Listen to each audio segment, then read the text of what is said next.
Good morning, everybody. What is today? Tuesday, March 29th, 2022. Got it. Nailed it. Thanks to my calendar on my computer. So, we're going to discuss something today. I think it'll be relatively quick, short show. We shall see. Sometimes we get on rabbit holes. You never know when that's going to happen. I've covered this before, but it was probably like 100 episodes ago. I think we're around like 250 of these, which is shocking to me. But it's something I think everybody would benefit from because it's kind of a mindset thing. And it's entitled, How to Have a Good Day in the Gym. That's it. Who doesn't want to have a good day in the gym? And I have battle tested a very simple, effective, and reliable recipe to darn near guarantee that you will have a good day in the gym, right? So who doesn't want to have that? Here are the easy steps. Final sip of coffee. I'm done. Here we go. How to have a good day in the gym. Number 1, enter your garage gym or wherever it is that you happen to work out. For me, it's the garage. Enter the garage gym. Number 2, I open up BTWB, check the workout, look at the app. What are we doing today at Linchpin? Or whoever you happen to follow. Look at your workout that you're doing. And then as I look at the workout, I kind of have in the back of my head how the past couple days have gone. How have I been sleeping? Am I at my wit's end with some other sort of stress? Are my hamstrings still sore from doing McGee, or have they recovered nicely? All those kind of things. I'm doing a little diagnostic check, if you will, as I look at the workout for today. And then I think to myself, looking at the workout, should I do this workout prescribed? Is that an intelligent, smart decision for the long term? Or should I do the scaled option? Or like we have at Linchpin, we've got something in between that, which is called the wild card option. Should I do the wild card option? Or should I scale the scaled workout even more? All of these, or modify some movement in a different way. All of these are absolutely good choices, and that's what should be going through your head as you look at the workout. Then you check out the warm-up. Execute the warm-up. Do the warm-up. Take your time. Get a full warm-up in. While you're warming up, you're continuing to have this just internal conversation with your body. You're listening to your body. When you first walked in and you thought you felt a certain way, is that now what's being verified as you move your joints through a full range of motion during the warm-up? Warm-up ends. You then are now tasked with making what's the actual proper decision for how you're going to do the workout. Again, prescribed, scaled, wild card, something else. Whatever choice that you make, it should be appropriately challenging. That's the phrase that I always have in my head, and I'm kind of beating that drum all the time at Linchpin. And that appropriately challenging could be prescribed, could be one of the other options that I've mentioned. It could be in some way, shape, or form. You have to modify the loading, the rep range. This also applies to intensity as well as one of the knobs that you have the ability to adjust. You don't just have to set yourself on fire. You can ratchet down the intensity that day if that's what makes sense. And find what for you is appropriately challenging. And the phrase appropriately challenging is comfortably vague by design because it's a little bit different for each human being. And both words have a purpose. It needs to be appropriate because if we think of what the inverse is, it becomes very obvious that that's not a good call. We don't want it to be inappropriately challenging because then where it's potentially injurious, it's negligent, nothing about that makes sense, right? So we want it to be appropriately challenging. And we do want it to be challenging, the other sense of the word. We don't want to make the workout most of the time, unless you just need one of those days, so darn easy, laughably easy. You've just watered it down so much that it was basically another warm-up. Well, that's not going to drive the needle forward. Your body, your system, physiologically speaking, you have to stress the system to get an adaptation and then move forward with your fitness. But you don't want to stress it too much, and then you're not going to recover. Again, it's potentially injurious. You don't want to stress it too little, and you don't drive the needle forward. So it should be appropriately challenging. It should be it should make you work a bit. You then go ahead and execute the workout in whatever manner that was. The workout finishes. If you're a good person, you put your weights away. You note your time, your experience, any other things that you felt. Should you have made a different decision? I use the notes section in the BTWB app for that. After I log my time, loading, whatever it happens to be, upload a cool photo, I use that notes section constantly. And then when the workout comes around again, I can say, I did this. I wish I would have done that. I'll have a better experience.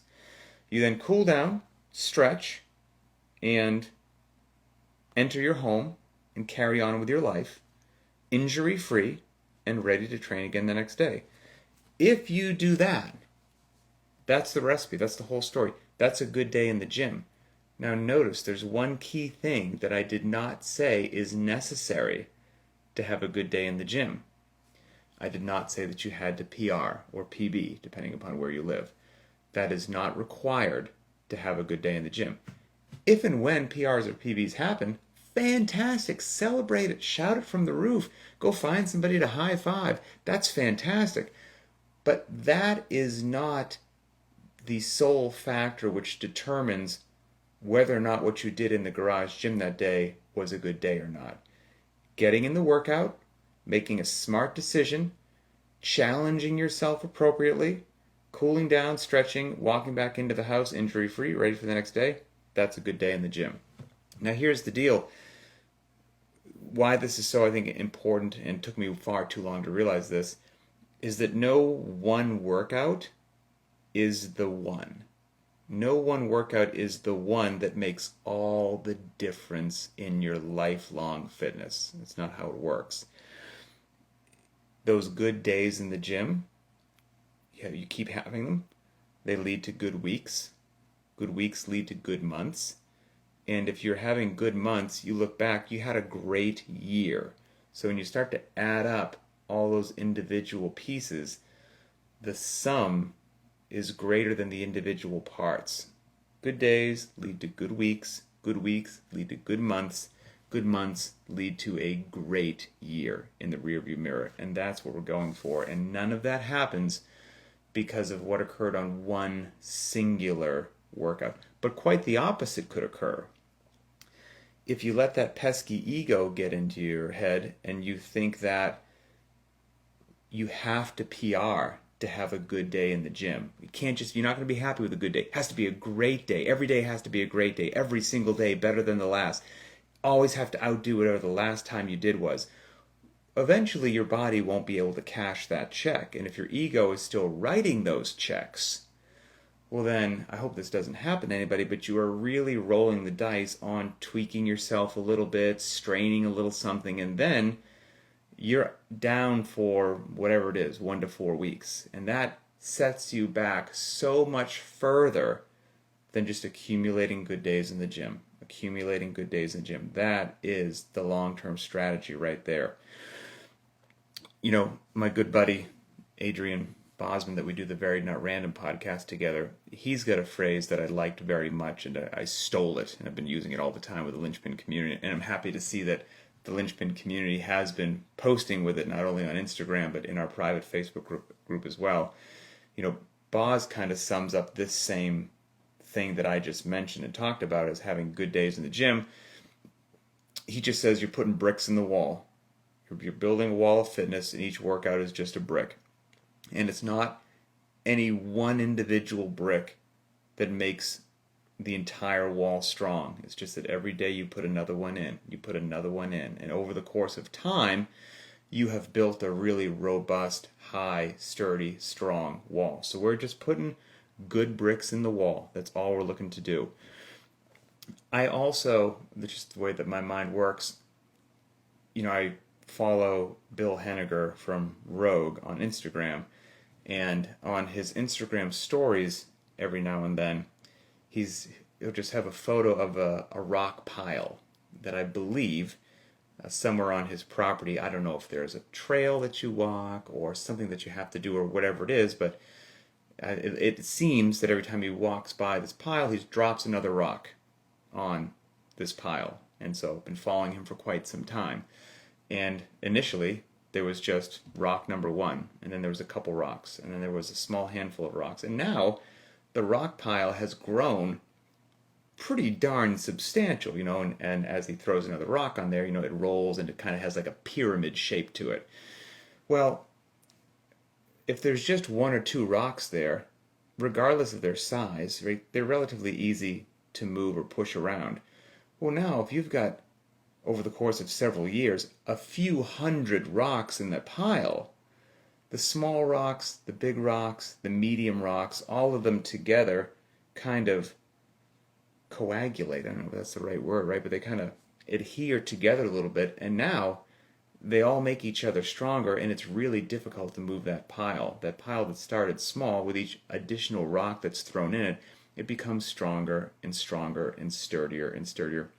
And again, the same deal I have in my head with just workouts, individual workouts. Some went amazing, some went mediocre, some were blah, a little bit. They're all just another brick in the wall. They're all another rock that we throw onto the pile. And as they accumulate, that's where the good stuff happens. It's no single workout. It's no single brick. It's no single rock. It's all of them coming together. It's the big picture. So I kind of keep that into my head every time that I walk into the gym, and I think that message is one I wish I had heard a whole lot sooner in my CrossFit career than I did. It took me a long time to kind of figure that out, and so hopefully that benefits some other individuals out there as well. We're all just, it's just bricks in the walls what we're doing. So the goal is to have yourself a good day in the gym. If you PR, fantastic, but that is not what defines a good day in the gym. Walk in, make a good decision, choose the workout that's appropriately challenging for you, walk out injury-free, ready to train the next day. Good days lead to good weeks lead to good months lead to great years. That should treat you well. So with that, have a wonderful Tuesday, and I'll see you on the interwebs.